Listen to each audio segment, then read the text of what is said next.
Previously on Empire Workshop.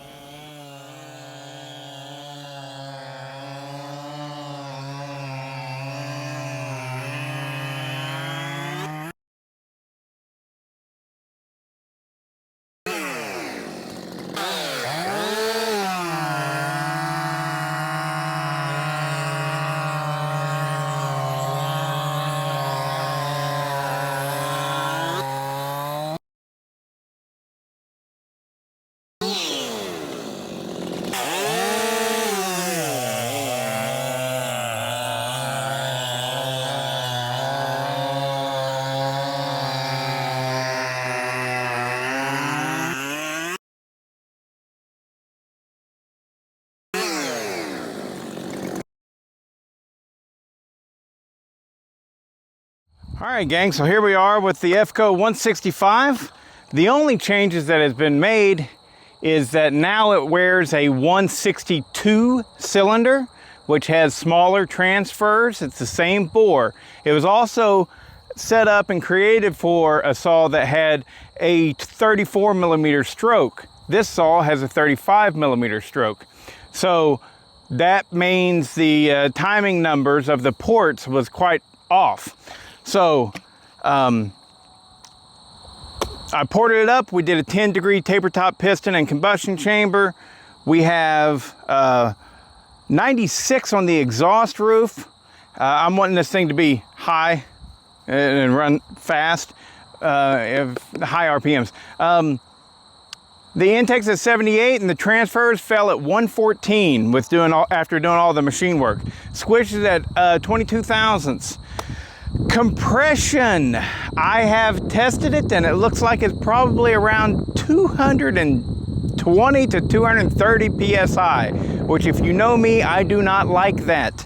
I do not like higher compression. I like to run somewhere around 185 psi. But you know, I'll do 200 and stuff like that as well, you know. But 220, 230, yee!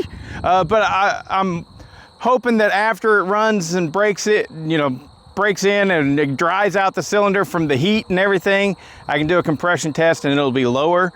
All right, after the testing, after this video, I'm editing the video, and I went ahead and I did another compression test, and we got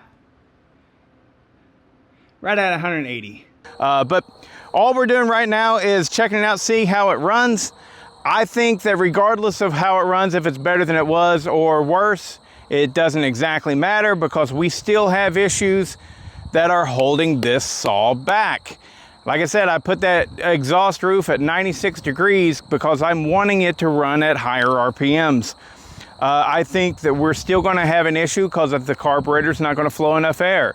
The ignition is not going to be advanced far enough, and this thing has a limited coil. Right, it's only going to get up to about 13,500 RPMs. May not be too big of a deal, but maybe I can get the Echo 152 ignition system to work on this. Tanton, you would know, because it's unlimited. The exhaust only has a single, about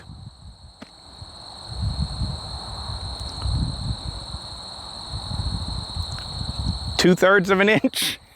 Yeah, not quite 3/4 of an inch exhaust outlet. I definitely need to add another exhaust outlet to flow better.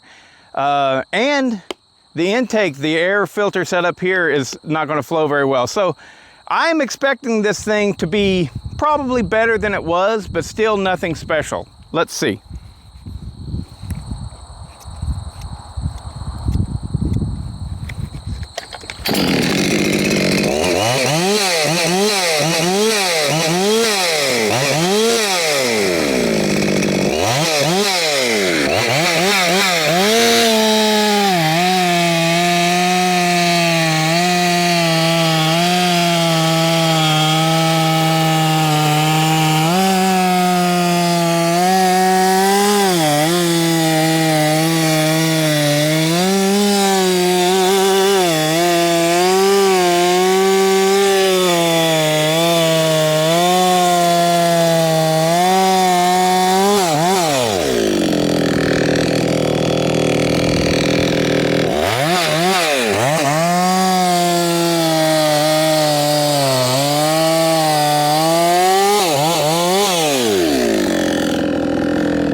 nice and solid, huh?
Okay, yeah, I mean, it runs great, but nothing super special. The chain is it's a Sugihara Diatop that I just got to hand file in on myself. It's cutting real good. But now let's put it in something that we can actually measure against. I've got the 562 XP Mark II sitting right over there on Stubby, and we will measure the difference because previously I had tested this against the 562 so that I would have a good bar to measure against. And that's what we'll do. We'll go ahead and we'll do a cut in this big oak right here behind me, and then we'll switch the chain over to the 562 and test it out and see if it's faster than it was previously with the 165 cylinder on it. I think it's faster, but not by a whole lot. We'll see.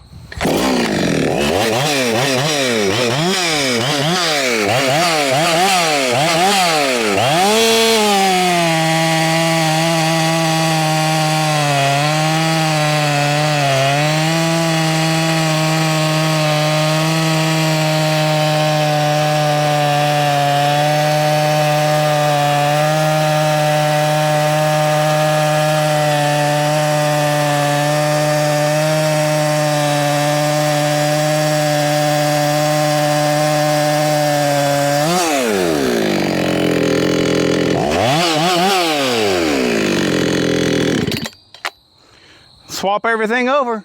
Well, hell, I guess I'm gonna have to go clean up those drive links.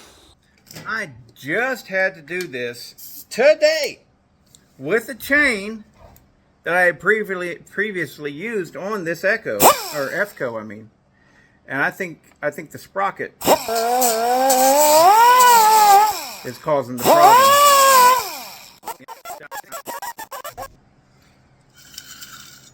All right, there we go. Let's try this again, shall we? Yeah, clearly I think the rim sprocket is no good on that on the Efco. So here we go. Let's try it with the 562.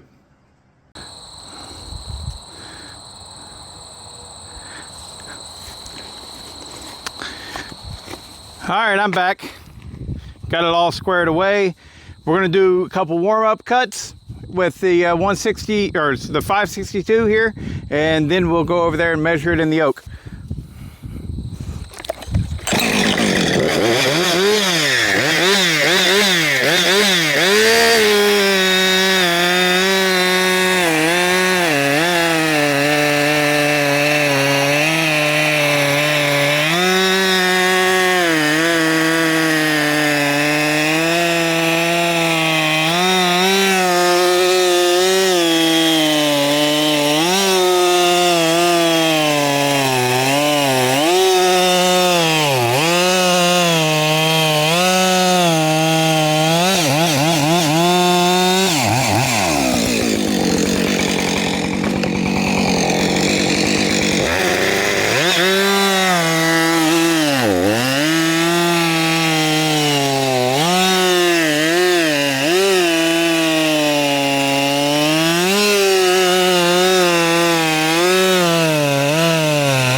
At first I was thinking maybe the chain dulled on me, but I was like, well, I didn't hit the dirt or anything.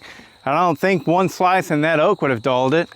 But I think that maybe it just felt so much smoother because this is so much smoother. Maybe, I don't know. It was still throwing really great chips and everything.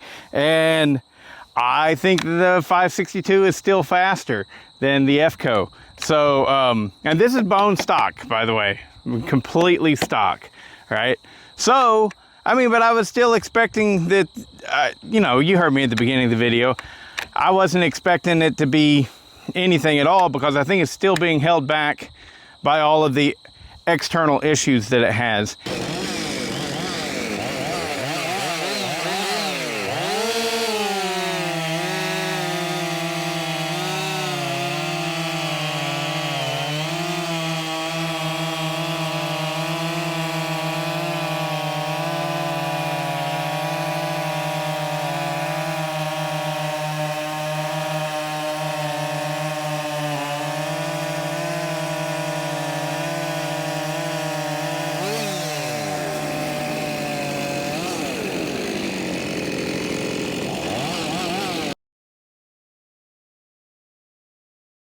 I think it's still being held back by all of the external issues that it has. And maybe I need to hog out those transfers.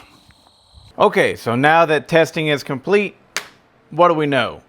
We know that with the port work that was done, we should be faster. Just going off numbers alone. 101 exhaust roof to 96 exhaust roof. Okay. Compression before was at 165. Now we're at 180. All right. So I didn't give up any compression in raising that exhaust roof because I taper topped that piston and combustion chamber. The transfers are coming on sooner. Before they were at 124, I believe, or maybe 121. Now they're at 114, right? All these things lead to the idea that we are going to promote an environment that will run at, that will peak at a higher RPM. But we're not. We're not able to climb to that higher RPM. We didn't make any changes in the carburetor. We didn't make any changes in the exhaust. I mean, I tuned the carburetor a little bit, but that was it. Didn't make any change in the timing, in the ignition timing. So all things being as equal as they can be, all fingers point to we should have gained RPM and been able to pull power at a higher RPM. Yet, we are not. So, or at least it's not faster. I didn't even think to put a tack on there, but it's not. I mean, I could tell. The 562 had more power and it was cutting better. So, whereas before, they were really close. They were really even. So the only glaring difference is on the 165, you have those larger ports and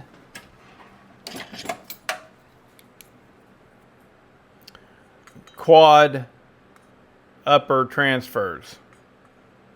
You know? Boy, you get it. All right. So,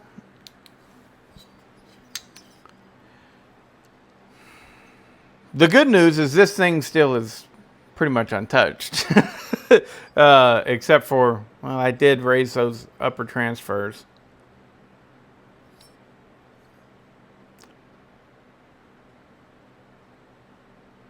You know?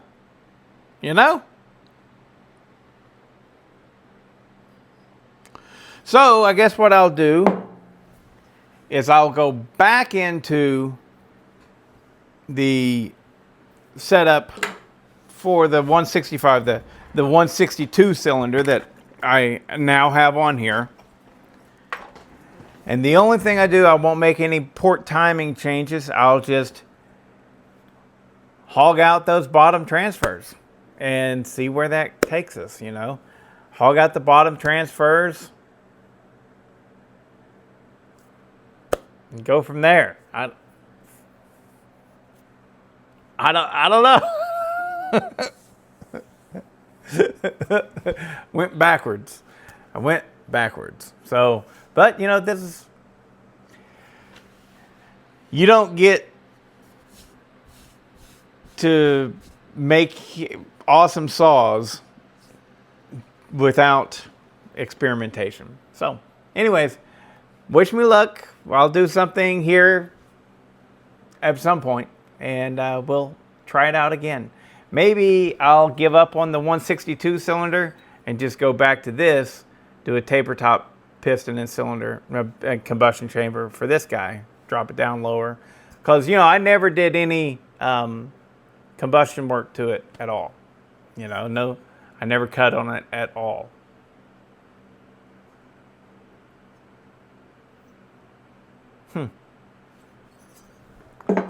Hooray!